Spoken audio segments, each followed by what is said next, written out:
As Rocher headed down the hall, a guard appeared, running toward him. Even by candlelight Rocher recognized Lieutenant Chartrand. Young, green, and eager.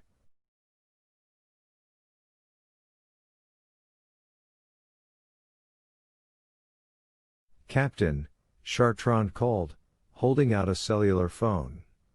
"I think the Camerlegno's address may have worked."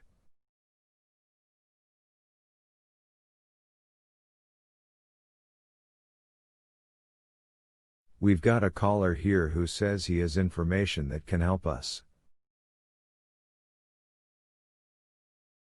He phoned on one of the Vatican's private extensions. "I have no idea how he got the number." Rocher stopped. "What?"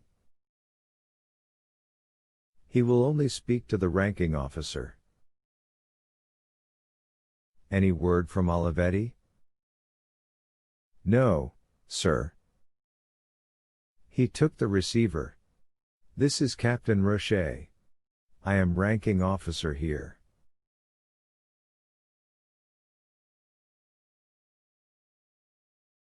"Rocher," the voice said. "I will explain to you who I am. Then I will tell you what you are going to do next."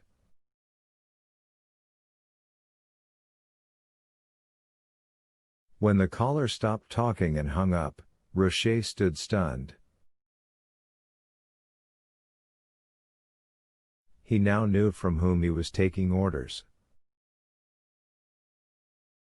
Back at CERN, Sylvie Bottleoak was frantically trying to keep track of all the licensing inquiries coming in on Kohler's voicemail.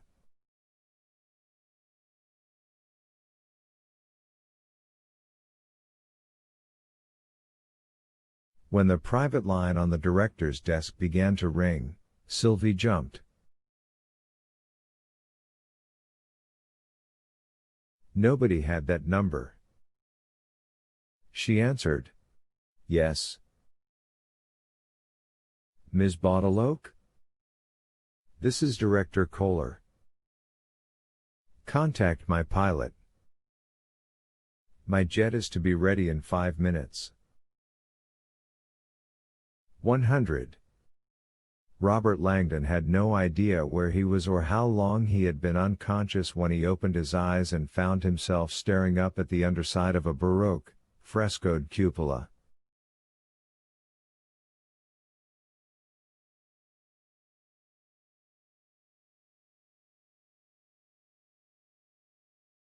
Smoke drifted overhead.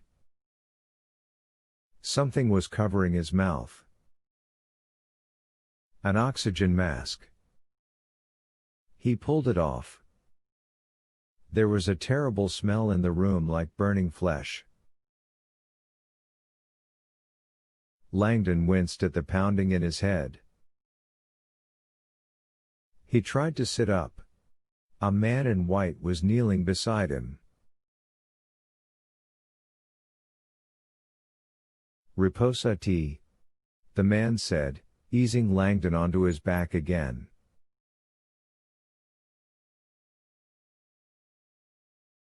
"Sono il paramedico."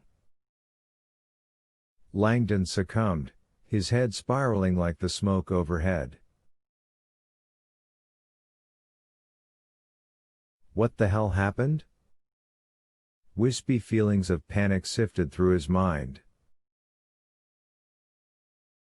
"Sorcio Salvatore," the paramedic said. "Mouse. Savior." Langdon felt even more lost. "Mouse Savior?" The man motioned to the Mickey Mouse watch on Langdon's wrist.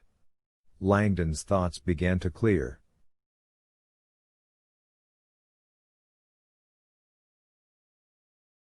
He remembered setting the alarm. As he stared absently at the watch face, Langdon also noted the hour. 28 p.m. He sat bolt upright. Then, it all came back. Langdon stood near the main altar with the fire chief and a few of his men. They had been rattling him with questions. Langdon wasn't listening. He had questions of his own. His whole body ached, but he knew he needed to act immediately. A Pampero approached Langdon across the church. "I checked again, sir. The only bodies we found are Cardinal Guidera and the Swiss Guard commander. There's no sign of a woman here." "Grazie," Langdon said, unsure whether he was relieved or horrified.